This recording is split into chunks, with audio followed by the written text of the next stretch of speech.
adalah hasil karya dari salah satu karyawan Kementerian Dalam Negeri. Ya, inilah hasil karyanya. Jabatannya apa sih Bang?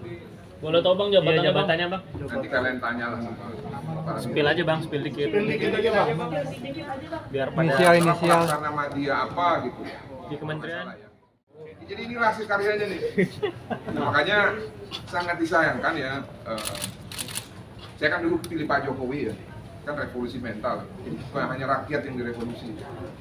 Tapi kalau ada pembantu presiden ya khususnya yang paling bawah ya harus direvolusi juga ini mentalnya nih supaya jangan begini. Tuh, bahaya kan hasil karyanya begini. Itu kejadian kapan? Ini yang di bulan April.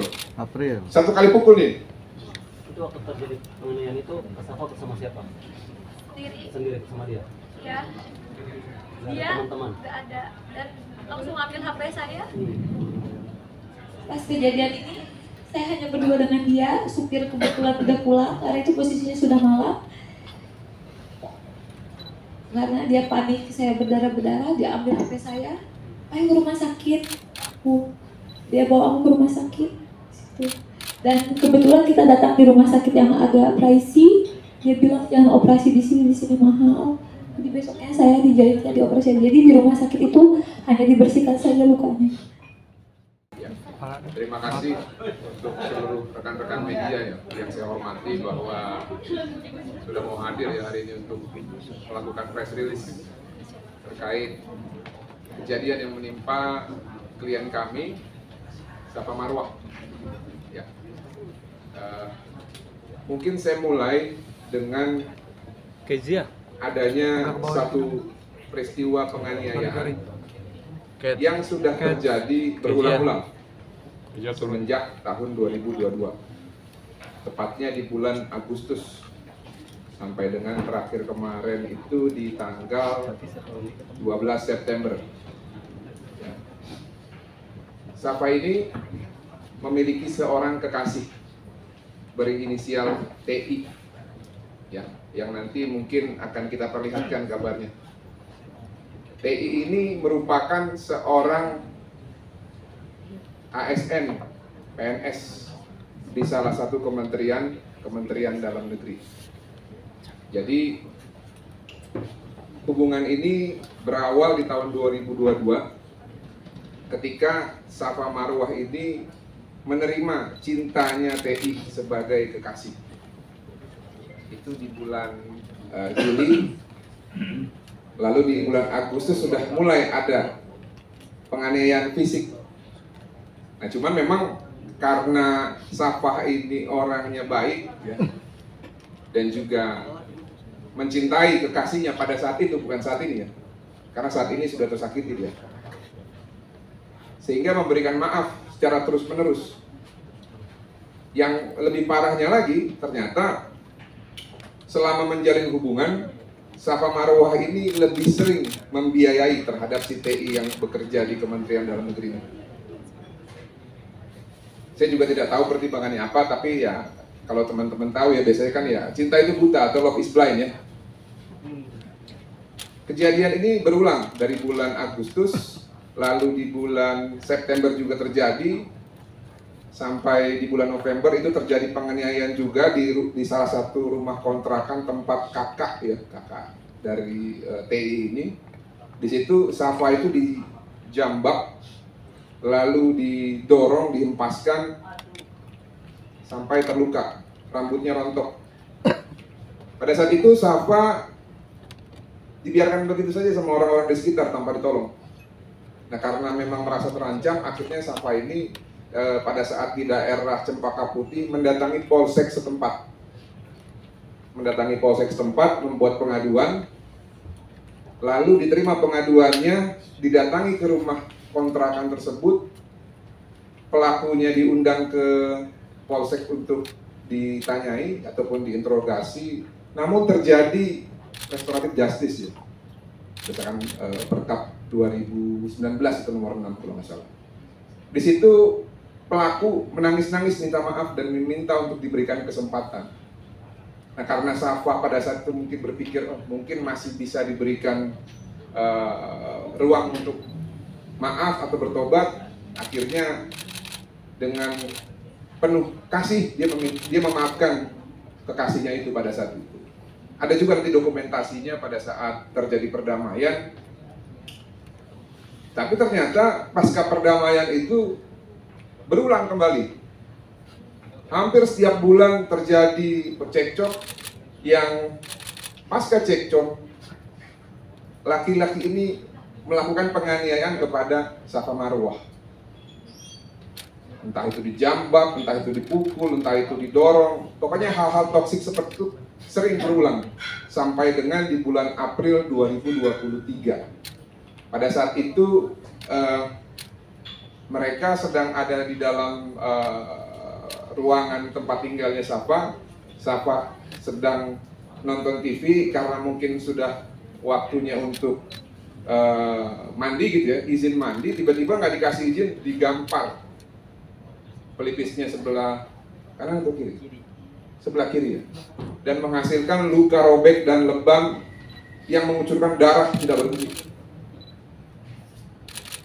Di situ si pelaku TI ini yang bekerja di salah satu kementerian ataupun Kementerian Dalam Negeri ini, karena mungkin dia paham yang dilakukan itu merupakan suatu bentuk tindak pidana, dia mencoba untuk mendekati dan membujuk supaya Safa ini tidak melapor kepada yang berwajib.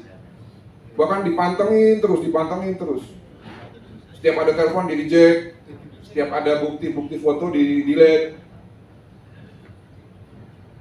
Akhirnya urunglah niat untuk melaporkan.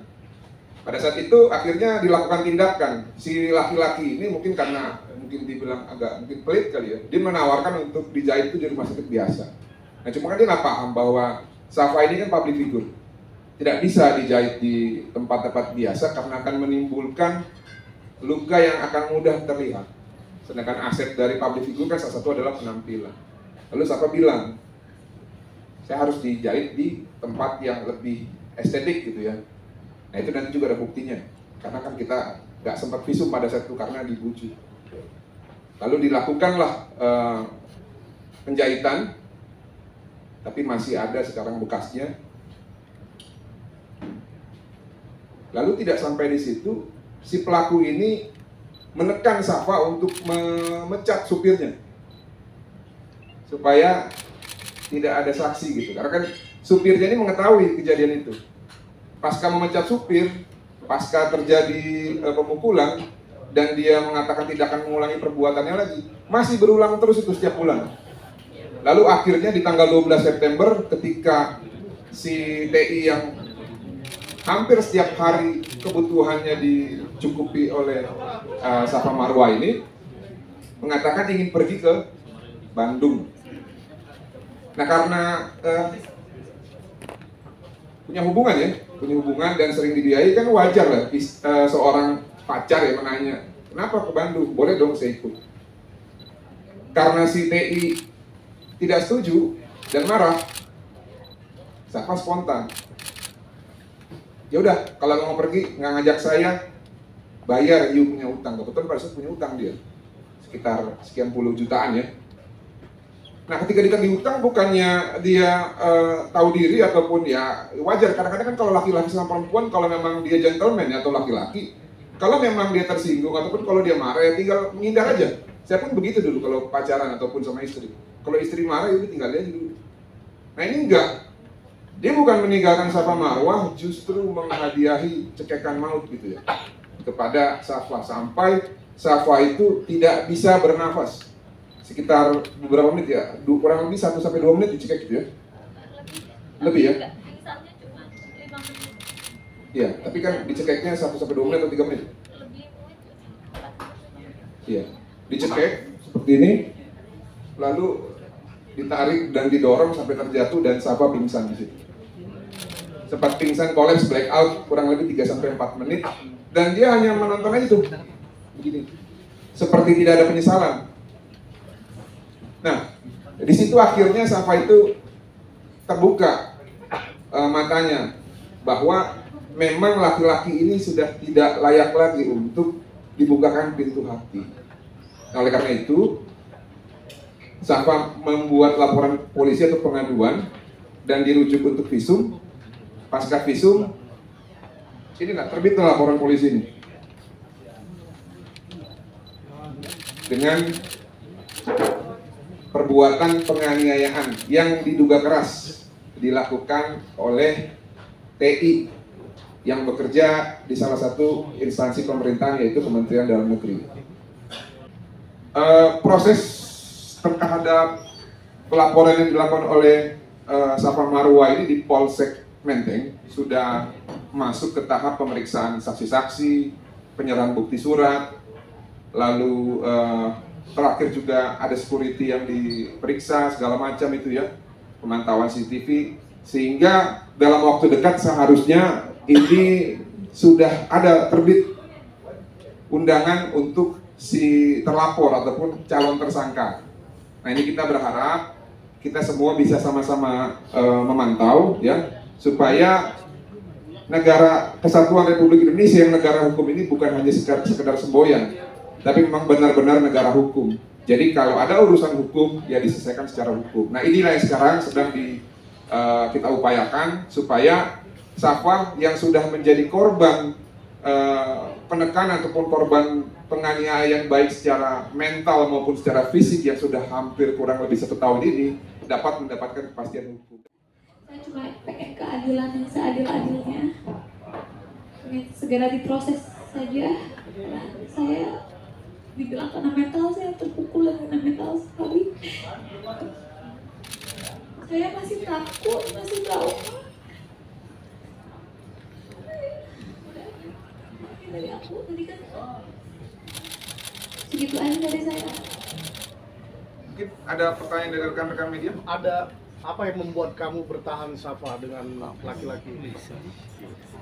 Setiap kekasaran yang dia buat, dia selalu dia kasarin saya di bulan ini. Dia selalu melindungi saya agar tidak nelfon siapa-siapa, tidak lapor siapa-siapa. Seperti itu. Dan dia menjanjikan menikahi saya. Makanya saya sabar. Seperti itu. Hubungannya berapa lama sih? Hubungannya berapa lama? 2 tahun hubungannya. Pernah kita cekcok dalam mobil, dia bilang kayak gini, sebenarnya gampang banget buat bunuh kamu. Waduh. Berarti ada ancaman pembunuhan atau seperti apa? Iya, tapi itu hanya omongan dia. Awalnya kenapa dia bisa ngomong begitu? Hal-hal sepele kita berantem, misalkan dia mau kemana, saya ingin ikut gitu. Biasanya boleh, buat ini nggak boleh, hal-hal sepele. Sempat menaruh kecurigaan ada pihak wanita lain kah dari Safa? Saya itu kurang tahu, cuman yang saya ini tidak ada, cuma kekerasan aja selama ini. Apakah selama 2 tahun berapa kali Kak dapat kekerasan tersebut? Atau sejak kapan? Selama hubungan 2 tahun, kekerasan dimulai di bulan Agustus 2022. Pacaran 3 bulan baru kena kekerasan. Apakah orang tua kamu tahu kamu sering dianiaya? Tidak, orang tua saya tidak tahu. Pernah juga di bulan puasa tahun kemarin saya buka babak belur, saya orang Bandung, saya pulang ke Bandung. Orang tua tanya, kenapa itu? Saya jawab jatuh, padahal oleh dia. Saya sembunyi-sembunyikan dari semuanya, dan saya nggak pernah posting-posting yang kesedihan atau luka-luka atau apa, baru sekarang karena udah cukup dan sudah tidak kuat gitu. Mungkin mohon maaf nih, luka yang paling parah itu di mana sih?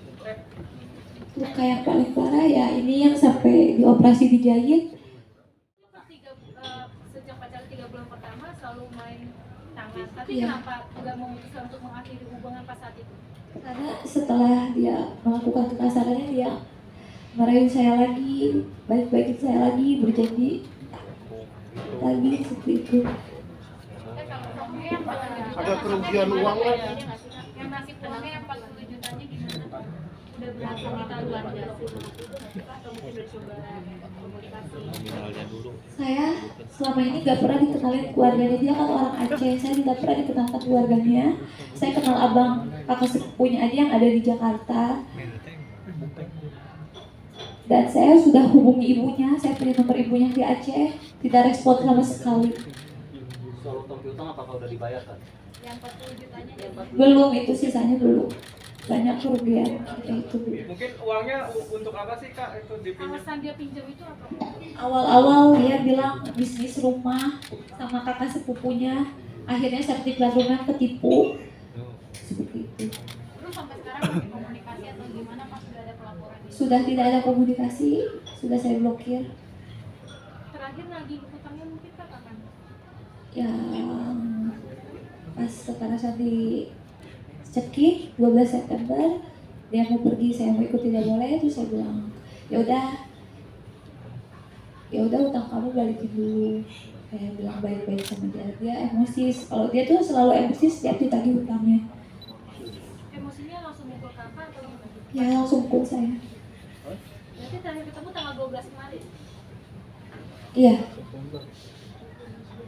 Pelaku ini kan dari bekerja di salah satu kementerian di Indonesia. Apakah dari pihak kementerian itu udah menyambangi atau berkomunikasi soal ini? Belum ada respon apa-apa. Dari keluarganya juga tidak ada respon apa-apa. Kak, pernah saya mau syuting dengan Kang Sule, dia pukulin saya gak jadi syuting. Alasan mukulnya apa? Ya dia mau kemana, saya mau kemana. Harusnya saya yang nurut sama dia. Dia pengennya saya nurut yang sama dia, bukan dia yang nurut sama saya. Tuh. Saya ingin menambahkan sedikit. Saya di sini tidak pikir kerugian yang saya seperti uang atau apa, sih tidak peduli lagi. Saya hanya ingin keadilan dia soal kekerasan yang dia buat kepada saya. Jadi saya tidak mau minta ganti rugi soal uang saya hanya ingin minta keadilan soal kekerasan yang dia buat kepada saya.